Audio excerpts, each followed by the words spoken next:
Queridos amigos, estamos iniciando con la palabra del Señor. Estamos en este domingo de gran solemnidad en que celebramos el bautismo del Señor. Esta fiesta litúrgica que el Señor hoy nos ofrece, queridos hermanos, es una fiesta muy importante porque es la manifestación de Dios, pero para nosotros. Ya le con tres manifestaciones en Acuán y Tebebe. La primera, Dios mismo que se manifiesta al pueblo judío que durante tanto tiempo estuvo esperando. Coanga ya coina la manifestación a los reyes magos, decíamos, es decir, la universalidad a todo el mundo, a toda la humanidad. Hago con la fiesta del bautismo del Señor, bautizo, llegó la bautizada. Tengo que mojar camiseta justamente en los valores y principios del Señor.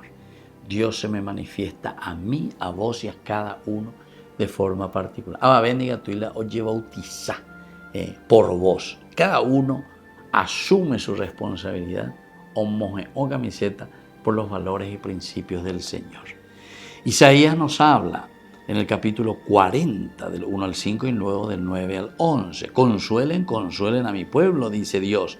Hablen al corazón de Jerusalén y anúncienle que su tiempo de esclavitud se ha cumplido y que su culpa está pagada, que ha recibido de la mano del Señor doble castigo por todos sus pecados.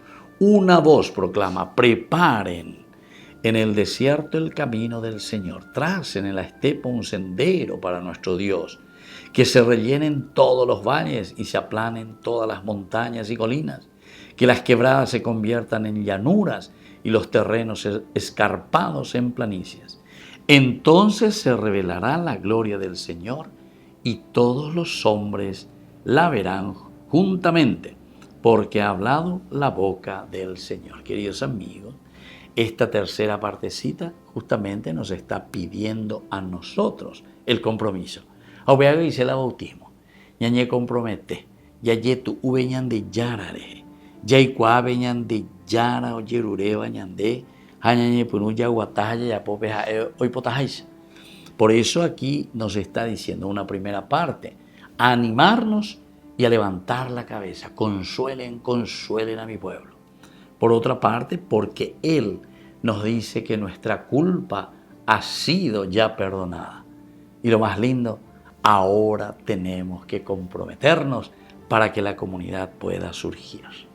Que la bendición del Señor esté con cada uno de ustedes, el Padre y el Hijo y el Espíritu Santo. Amén.